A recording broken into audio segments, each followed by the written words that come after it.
اللهم صل على محمد وعلى محمد. أعوذ بالله السميع العليم من الشيطان الرجيم. بسم الله الرحمن الرحيم. الحمد لله رب العالمين والصلاة والسلام على أشرف الأنبياء والمرسلين وخاتم النبيين وصاحب الرسول مولانا ورسوله وجد الحسن والحسين أبي القاسم محمد اللهم صل على محمد وعلى وإلى بيت الطيبين الطاهرين الناصرين المقبولين. أما بعد فقال الله سبحانه وتعالى في كتابه المبين وهو أصدق الصادقين قوله الحق. بسم الله الرحمن الرحيم. وإن من أمة إلا خلا فيها إلا نذيرا. اللهم صل على محمد وعلى محمد وعجل فرجهم.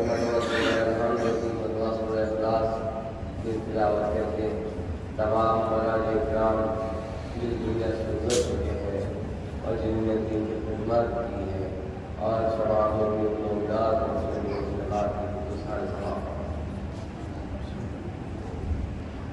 ایک صلوات محمد اللهم صل على محمد وعلى محمد وعجل فرجهم. ظاہر ہے کہ وہ ہمارا رب جس نے ہمیں بغیر رہنما کے کبھی تنہا نہیں چھوڑا. اس نے جب ہم کو پیدا کیا تو اس نے ہمارا ایک گائیڈ بھی بنایا اور گائیڈ کے ذریعے سے زندگی کا ہر سسٹم اس نے نظام کے تحت کہ تم کہیں سے بے نظام بن کے نہ جاؤ، صاحب نظام کا نظام بن کے جاؤ.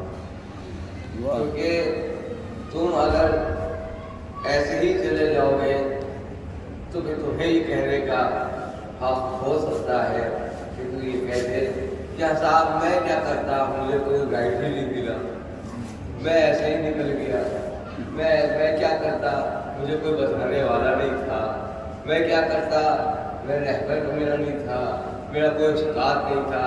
اللہ نے سب سے پہلا جو ہے تمہارا منہ اس لیے بند کر دیا، اس نے 1,24,000 پیغمبر بھیج دیے. کیا کہنا ہے، سبحان اللہ سبحان یہ اللہ. دیکھو تمہاری ہدایت ہوتی رہے گی، ہدایت کی ذمہ داری میرے اوپر ہے، تمہارے اوپر نہیں ہے. تمہارا کام ہے ہدایت کو لینا، میرا کام ہے ہدایت کو بھیجنا. سبحان اللہ سبحان اللہ. میرا کام ہے ہدایت کو بھیجنا اور تمہارا کام ہے ہدایت کو لینا. کس طریقے سے لیا جائے، کس طریقے سے قبول کیا جائے، اب یہ تمہارا ظرف ہوگا کہ اس ہدایت سے کیا بن سکتے ہو. اب یہ تمہارا مزاج ہے کہ کیا مزاج ہے کہ تم اس سے کیا بن سکتے ہو. اگر ظرف اعلیٰ ہے، اگر ظرف اعلیٰ ہے، اگر ظرف بلند ہے، اگر ظرف اونچا ہے، اگر ظرف باوقار ہے تو کوئی سلمان بن جائے گا، کوئی روزر بن جائے گا، کوئی مقدار بن جائے گا، کوئی قمبل بن جائے گا. اور اگر ظرف کثیف ہے، اگر ظرف نجس ہے، اگر ظرف گرا ہوا ہے، اگر ظرف اپنے حصے سے نیچے اوسط کے نیچے چلا جانا ہے تو اس کا مطلب یہ ہے کہ یا تو وہ ابو جہل بن جائے گا یا ابو لہب بن جائے گا، ہادی کی توہین کرے گا، ہادی کو گالیاں دے گا، ہادی کو بربریت کا شکار بنائے گا. اب اگر کوئی انسان اپنے رہنما کو گالیاں دیتا ہے تو یہ اس کی اعلیٰ ظرفیت کی علامت نہیں، کم ظرفی کی علامت ہے. محمد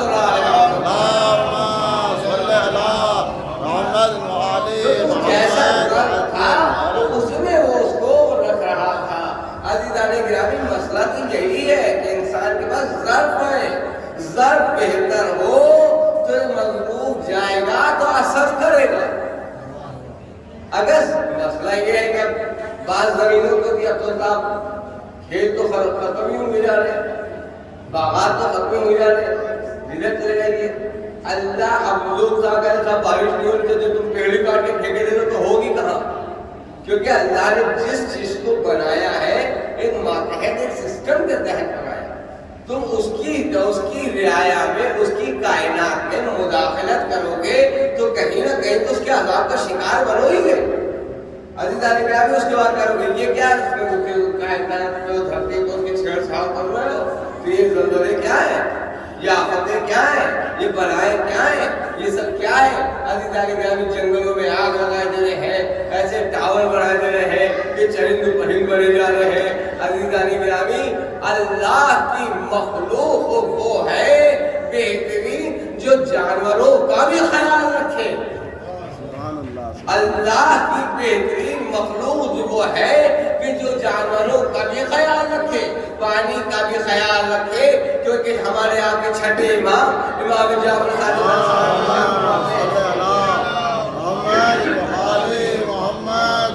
کہ اگر انسان اپنے گھر میں پودے لگا رہا ہے تو اس پر بھی اس کا حق ہے، اس پر بھی اس کا حق ہے کہ اسے پانی دے، اس کی غذا دے، اس کی کھاد دے، تاکہ وہ یہ جو ثمر جو تم لگا رہے ہو، یہ جو پیڑ لگا رہے ہو، تو اس سے یہ نامراد نہیں ہے، یہ جو تمہارے گھر میں اگنا شروع ہوتے ہیں، بڑھتے جاتے ہیں، تو یہ بھی اللہ کی تقدیس کرتے ہیں، یہ بھی اللہ کی عبادت کرتے ہیں، یہ بھی ایک پتی، ایک توبل، ایک کلی، ایک پھول، جتنے پھول ہوتے ہیں اتنی ہی تسبیحاں ہوتی ہیں، جتنی تسبیحاں ہوتی ہیں۔ تو اب جس نے لگایا ہے، توجہ چاہتا ہوں، جس نے لگایا ہے ان کی تسبیح و تحلیل کا ثواب اس کے نامہ اعمال میں جا رہا ہوتا ہے، کیونکہ تم اس کی مخلوق کا خیال رکھ رہے ہو۔ تو مجھے یہ بتاؤ کہ وہ خالق کتنا کریم ہے، لگا کوئی اور رہا ہے اور عمل کوئی اور پا رہا ہے، اجر کوئی اور پا رہا ہے۔ صلی اللہ علیہ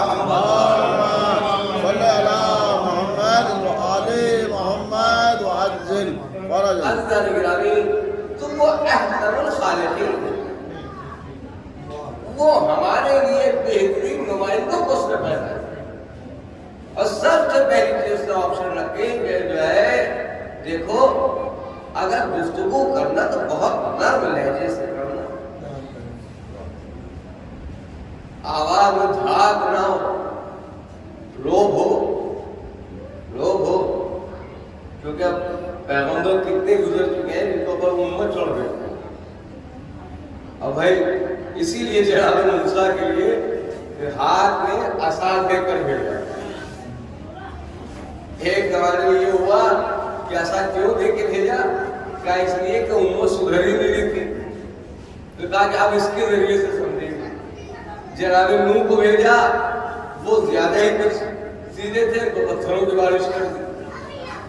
جناب قینان ان پر جاتے تھے تو کوڑا پھینکنے لگتے تھے، جناب انوش جاتے تھے تو راہ میں کانٹے بچھانے لگتے تھے۔ تو اب سوال یہ ہے کہ اس نے ہدایت کا سسٹم نہیں ختم کیا، اور اس نے کہا کہ تم اپنا مزاج وہی رکھنا جو ہماری طرف سے لے کے گئے۔ مسئلہ یہ ہے کہ جو تم لے کر گئے ہو اس پیغام کو پہنچاؤ۔ اب ہم یہ دیکھیں گے کہ اس نے ہدایت کس نے قبول کی، کیونکہ اس کے بعد کہنے کا کوئی موقع نہیں دیں گے کہ تم نے کی کہ نہیں کی، کیونکہ ہم بھیج رہے ہیں، اور تمہارا رب وہ ہے کہ جو دیکھ رہا ہے، ہر نقش قدم پر اس کی نظر ہے کہ تم کیسے اٹھ رہے ہو، کیسے بیٹھ رہے ہو، کہاں جا رہے ہو، کہاں نہیں جا رہے ہو۔ یہ یاد رکھنا تمہارا رب تمہیں بنا کر بھول نہیں گیا، سبحان اللہ۔ تو یہ یاد رکھنا کہ تمہارا رب تمہیں بنا کر نہیں بھول گیا، اس لیے کہ اگر میں بھول گیا ہوتا تو تمہیں مصیبتوں سے نہیں نکالتا، تمہیں تکلیفوں سے نہیں نکالتا۔ عزیزان گرامی جو انسان بھول جاتا ہے انسان کو بنا کر تو وہ رب نہیں ہوتا۔ رب تو وہی ہے کہ جو اپنے مخلوق کا خیال رکھے، رب تو وہی ہے کیا کہ تم نے دیکھا کہ میں کیسا قائد ہوں، میں کیسا تمہارا رہبر بنانے والا ہوں، میں تمہارا کیسا ہوں عطا کرنے والا ہوں، میں کیسے رزق دینے والا ہوں۔ کب آؤ ذرا دیکھو عزیزان گرامی، جب تم بلڈنگ بناتے ہو، جب تم عمارت بناتے ہو تو تمہاری سپلائی بعد میں ہوتی ہے، ڈیمانڈ پہلے ہوتی ہے۔ تمہارے کیا سپلائی بعد میں ہوتی ہے، ڈیمانڈ بعد پہلے ہوتی ہے۔ ہم نے کہا گھر بنایا، لائٹ نہیں تھی، ہم نے فوراً لائٹ کا مطالبہ کیا، ارے بھائی لائٹ نہیں ہے، ہوا کا سسٹم نہیں ہے، پنکھے کا سسٹم نہیں ہے، ہمیں لائٹ دی جائے۔ پھر دوسرا سسٹم آیا کہ واٹر سسٹم ہونا چاہیے، ہمیں پانی کے لیے ہم نے فوراً ڈیمانڈ کرنا شروع کی، ہمیں پانی دے دو، کیونکہ اگر ہم پانی نہیں پیئیں گے تو ہماری ضروریات پوری نہیں ہوگی، جب ہماری ضروریات پوری نہیں ہوگی تو ہم ہلاکت میں چلے جائیں گے۔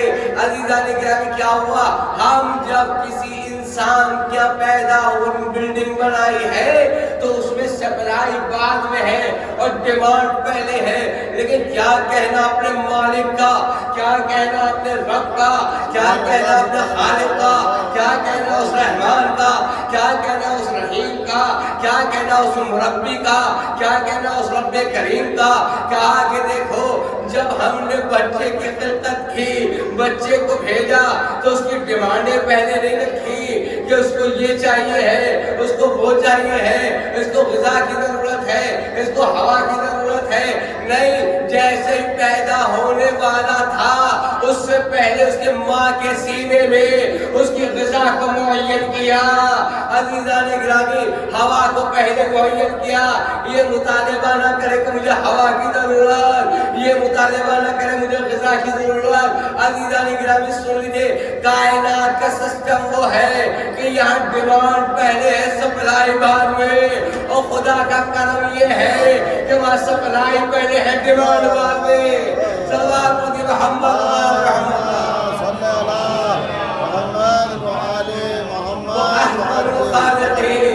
یہ کتنا اجر عطا کر دیتا ہے، دینے سے پہلے وہ آپ کو عطا کرے گا، وہ آپ پر نظر کرم رکھے گا، وہ آپ پر ہر جگہ جگہ پر کہ تم پریشان نہ، ہم تمہارے لیے موجود ہے۔ عزیزان گرامی ابو بصیر چھٹے امام جعفر صادق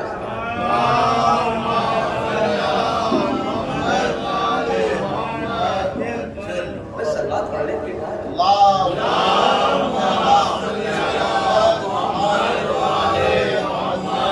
یہ ہمارا ٹائم کا پردہ چلا گیا، یہ ہماری سلواتی کمزور دکھائی ہوئی، آواز بڑا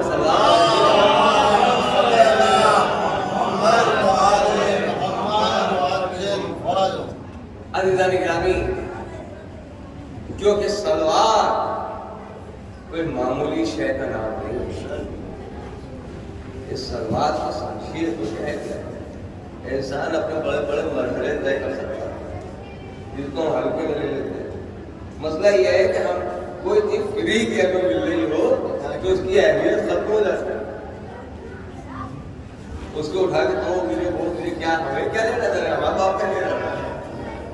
لیکن اگر یہی چیز اپنی قیمت سے خریدی بھی ہو، اپنی محنت سے، تو اس کی اہمیت بڑھ جاتی ہے، وہ بڑے اہمیت سے اس کو لے کر سکتا ہے اور اس کے بعد کا خیال رکھتا ہے کہ یہ چیز ہم نے اپنی محنت سے حاصل کی۔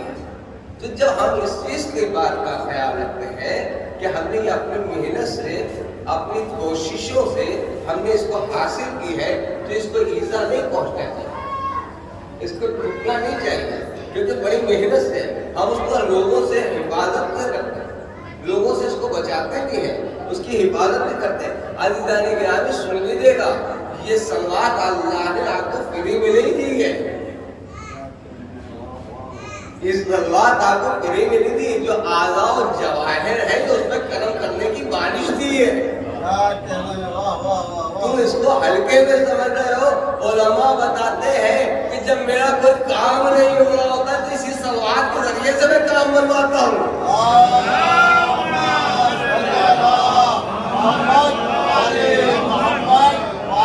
میں اسی سلوات کے ذریعے سے کام بنواتا ہوں۔ اب صاحب جبریل پڑھ رہے ہیں تو صاحب وہ کی ہوا ہی بات ہو، کیونکہ وہ ہوا والے ہیں تو لہذا ہوا والے چھوڑ رہے ہیں۔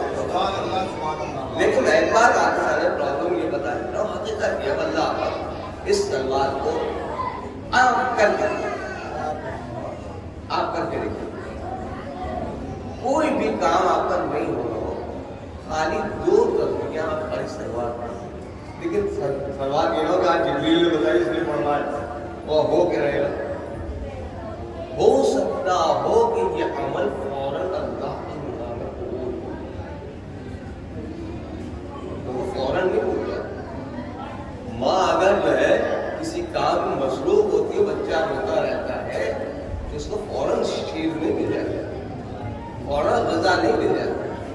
ہو سکتا ہو کہ کسی وجہ سے مصروف ہے، یہ دعا جو ہے رحمت پروردگار کی وجہ سے، مصلحتاً پروردگار کی وجہ سے روکی گئی، لیکن یہی سلوات ہے جو ہر دروازہ کھول دیتی ہے،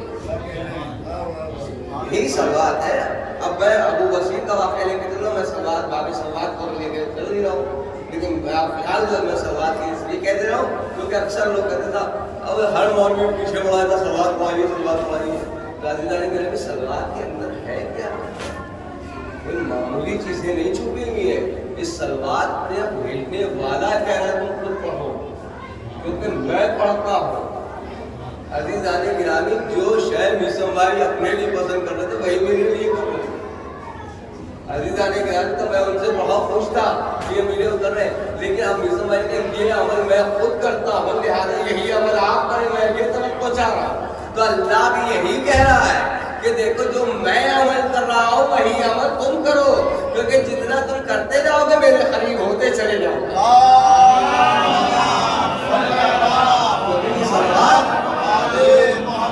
لیکن وہ ہے سلوات، اور یہاں پر نماز ہے صلوات۔ نماز پر جب تک صلوات کی بارش نہیں ہوتی اللہ اس کے اجر کو بڑھاتا ہی نہیں۔ پہلے صلوات پھر صلوات پھر صلوات، یعنی آل محمد علیہ السلام جب تک ہماری عبادتوں میں شامل نہیں ہوں گے تب تک کوئی شے ہماری قابل قبول نہیں ہوگی۔ یہ صلوات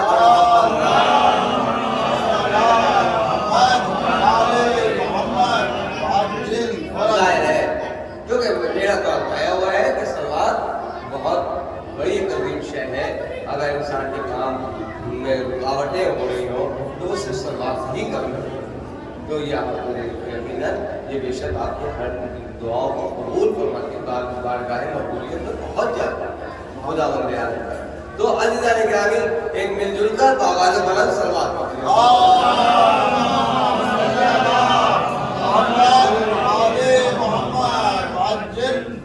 ابو بصیر میں احسن الخالقین، وہ اللہ چھٹے امام کا شاگرد ابو بصیر نے کہا کہ جیسے مولانا کے پاس آیا سلام کیا، مولانا نے سلام کا جواب دیا، تو ابو بصیر آج میں تھوڑا ٹیسٹ لینا چاہتا ہوں۔ میرا امتحان آپ نہیں تو یہ بہتر، لیکن میں آپ کو بیان نہیں کر پاؤں، میری بات پر ضرورت نہیں ہے۔ جو پوری کائنات کے کا مالک ہو اور فرزند رسول ہو، تو اس کے سامنے امتحان کیسے؟ کل ابو بصیر یہ بتاؤ، ایک قلعہ ہے، ایک قلعہ ہے اور ایک نہر ہے، دو نہریں، ایک سنہری نہر ہے اور ایک سفید نہر ہے، اور قلعہ ایسا ہے کہ ہوا پاس نہیں ہے۔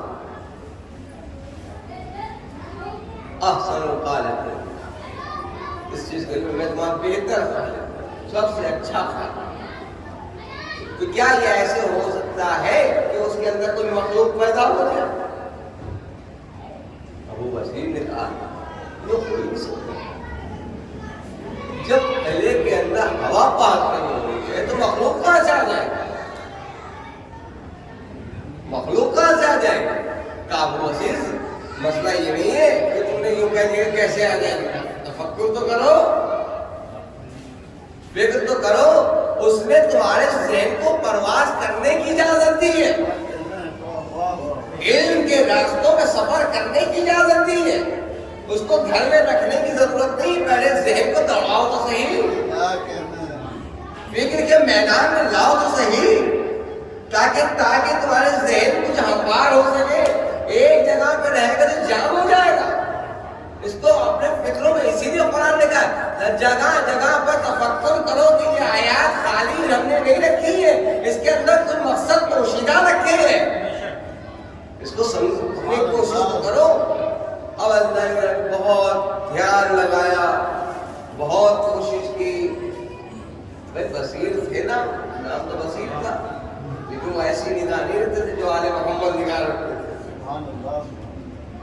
اب تاریخ کہتی ہے ابو بصیر بہت کوشش کرتے کرتے ہار گئے کہ مولا یہ ممکن ہی نہیں ہے کہ قلعہ بند ہو، آپ کہہ رہے ہوا کا دخل نہیں ہے، دخول نہیں ہے، تو وہاں تو مخلوق کہاں سے بنے گی؟ یہ ہو ہی نہیں سکتا،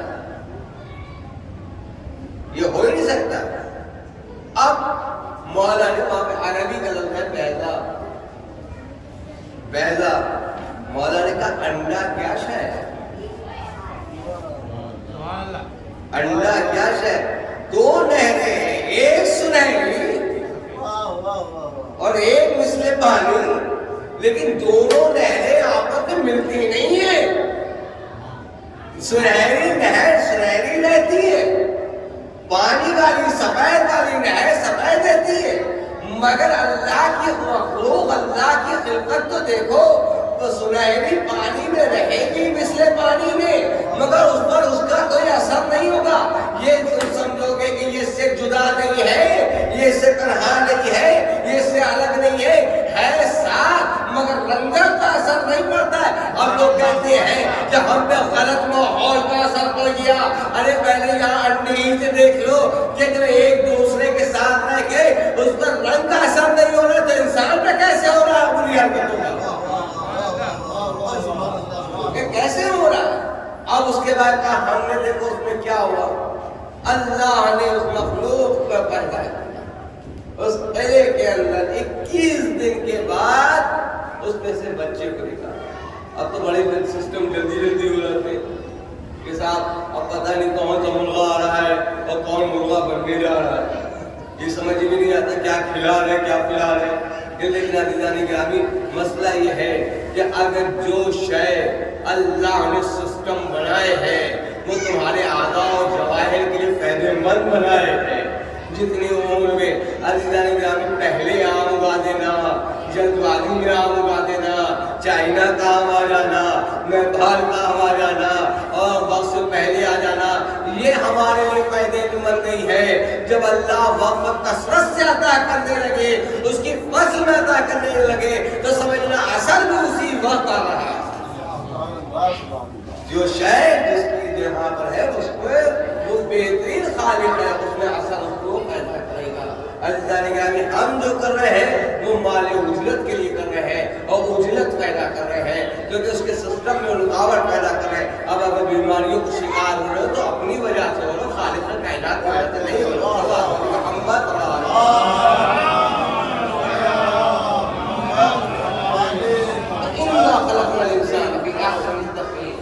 ہم تمہارے بہترین، ہم نے تم کو خلق کیا ہے، انسانوں کو بہترین خلق کیا ہے۔ اور دیکھو ہم نے انسان کو خلق و خال سے خوبصورت نہیں بنایا ہے، ہم نے انسان کو اس کے کردار سے خوبصورت بنایا، ہم نے اس کے کردار سے۔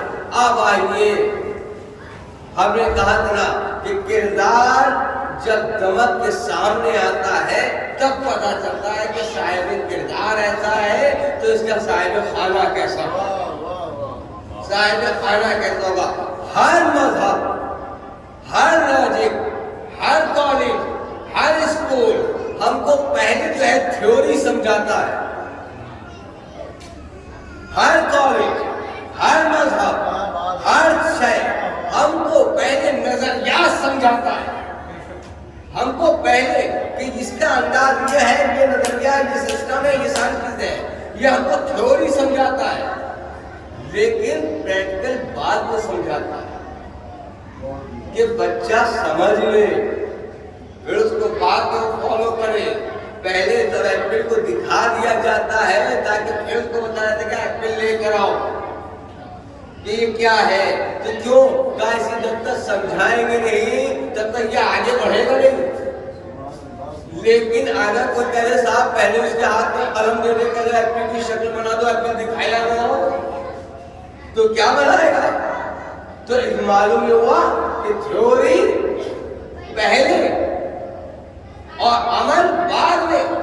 لیکن آپ غور کریں کہ ہر رسول خدا سے پہلے جتنے بھی انبیاء آئے ان کے کیا عمل نہیں تھیوری پہلے تھی. انہیں کہا لا الہ الا اللہ کہو تو فلاح پا جاؤ گے, یہ کام کر لو تو فلاح پا جاؤ گے, کسی کی مدد کرو تو یہ فلاح پا جاؤ گے. یہ خالی تھیوری بیان ہو رہی تھی. ان کے اسلام کا پردہ بیچا تیار ہونا تھا کہ جس کے ذریعے سے پیمانہ کہ دینوں پڑ گئی تھی جناب آدم سے. تو کیا ہوا تھیوری سمجھائی جاتی کہ اس آنے والے اسلام کا فائدہ کیا ہوگا, تم کو طریقے کیا بتائے جائیں گے کہ کسی کی مدد کرنا یہ اسلام کا کام, کسی کا ہاتھ پکڑ کر آگے بڑھانا یہ اسلام کا کام, یہ تعلیم دینا یہ اسلام کا کام, کسی کی آگے بنوانا یہ اسلام کا کام, کسی کی مدد کرنا یہ اسلام کا کام, استادوں کا ادب کرنا یہ اسلام کا کام, یہ اسلام کا کام, والدین سے حکم سے اخلاقی سے بولنا یہ اسلام کا کام, کسی سے حضرت پہ ہاتھ رکھنا یہ اسلام کا کام, کسی چھوٹے سے کیسے بولنا یہ اسلام کا کام, کسی کا ہاتھ پکڑ کر آگے بڑھانا یہ اسلام کا کام, تعلیم دینا یہ اسلام کا کام, وقار کے ساتھ رہنا یہ اسلام کا کام, یہ شریعت کو بتانا اسلام کا کام, کسی کو قرآن کے ساتھ لگانا یہ اسلام کا کام, لوگوں کی ضروریات کو پورا کرنا یہ اسلام کا کام. دیکھیے پوری اسلام کی بلڈنگ چلتی چلی جا رہی ہے. اب بتایا کہ جب ہم نے یہ بتا دیا ہے تو نمائندہ بھی تو میرا صحیح ہو تو کر کے دکھائے. بھائی ہم نے تھیوری تو سمجھا دی, ہم نے تھیوری تو سمجھا دی کہ اسلام ہے, یہ اسلام کا نقشہ ہے, یہ اسلام کا پورا ایک میپ ہے جو آپ کے سامنے پیش کیا رہا ہے, یہ اس طریقے سے اسلام گزرے گا. ہم نے ساری چیزیں دکھا دی, لیکن کوئی ایسا عمل کرتا ہو بھی تو دکھائی دے. ایسا نمائندہ کوئی آئے تو, رہبر آئے تو تاریخ میں قدم منظر لکھا کہ ایک شخص آیا, اس نے اپنا کلمہ نہیں پڑھوایا. ارے بولے توجہ کرتا ہوں, اس نے آیا کلمہ نہیں پڑھوایا, اس نے یہ نہیں کہا کہ مجھے مانو, اس نے کہا یہ نہیں کہا دیکھیں میں آپ کے سامنے کر رہا ہوں, کوئی معمولی ذات کی بات نہیں کر رہا ہوں. میں نے پہلے کہہ دیا کہ ہم نے اپنے پیغمبروں کو خود اس کا مرتبے کے حساب سے نہیں مانا. اگر مان لیا ہوتا میسج تو میسنجر کی باتیں تو آج ہم یہاں نہ ہوتے, کہیں اور ہوتے, کہیں اور ہوتے منزلت پر, کہیں اور ہوتے ہاں اس کی جگہ پر. عزیزان گرامی اس نے اپنا کلمہ نہیں پڑھوایا, اس نے آ کے تھیوری کو نہیں سمجھایا, اس نے سامنے آ کر عمل کو جاری کیا, اس نے عمل کو جاری کیا. اتنا سچ بولا کہ قرآن میں صادقین کی جماعت کو لا کے کھڑا کر دیا. کیا سنا صادقین کی جماعت کو لا کے کھڑا کر دیا. اس نے اتنا تقویٰ پیدا کیا کہ امام المتقین بنا دیا. وہ ایسا امیر بن کے آیا کہ امیر المومنین بن گیا. عزیزان گرامی, اور یہی نہیں وہ ایسا چلا کہ نرم زمینوں پر بھی اتنے نرم قدم رکھے, نرم زمینوں پر بھی اتنے نرم قدم رکھے تو قدرت نے اس کے نقش پا کو اگھاڑنا شروع کیا کہ دیکھو اس کے قدموں پہ آہٹ تو دیکھو, اس کی نرمی کو تو دیکھو, اس کی کرم کو تو دیکھو. یہ نرم زمین پر قدم رکھتا ہے تو نقش پا نہیں ابھرتا, اگر پتھروں پر قدم رکھ دے تو نقش پا ابھر آئے. کیا کہنا صادق کا ایسا. اور اس کے بعد جہاں پہ کھڑے ہوئے کہ میں دیکھو خالی صادق نہیں بن کے آیا ہوں, رحمت للعالمین بن کے آیا ہوں, رحمت للعالمین بن کے آیا ہوں. کیسا رحمت للعالمین؟ تم کو کس چیز کی ضرورت ہے؟ رحمت کی معیت کو دوں گا. رحمت کے لیے صرف بارشی کے معنی میں ہو, رحمت کسی بھی رحمت کے لیے رواتب ہے, مراتب ہے. اس میں بھی تو دیکھو کسی کی مدد کرنا یہ بھی رحمت کا جز ہے, کسی کو کھانا کھلانا یہ بھی رحمت کا جز ہے. عزیزان گرامی مجھے بتائیے قدرت نے آپ کو کس دسترخوان پر رحمتوں کا سلسلہ جاری نہیں کیا؟ ہم نے یہ پانی رکھا, ہم نے یہ ہوا رکھی, ہم نے زمین رکھی, ہم نے تمہارے انسانوں کو بھیجا, ہم نے تمہارے حیوانوں کو بھیجا, ہم نے تمہارے مویشیوں کو بھیجا کہ تاکہ تم زندہ رہو. یہ بھی رحمتوں کا سلسلہ ہے.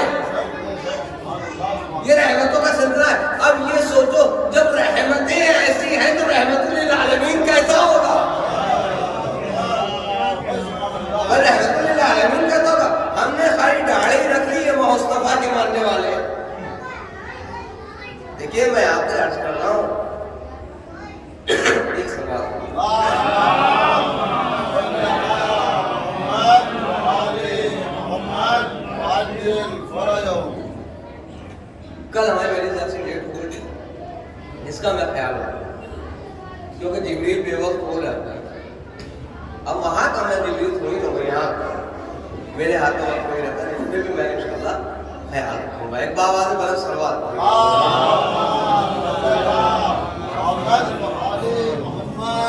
یہ پیغمبر خدا کی شان. ہمارے کیا میں نے پہلے بھی آج سے ہی تو گفتگو ہو رہی تھی کہ ہمارے کیا نماز کے سلسلے سے نابالغ انسان کے پیچھے نماز پڑھی ہے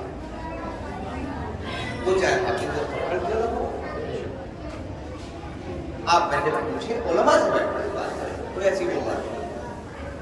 لڑنے جھگڑنے والا آدمی جو بات ہو سامنے تو نماز کے لیے کیا ہے؟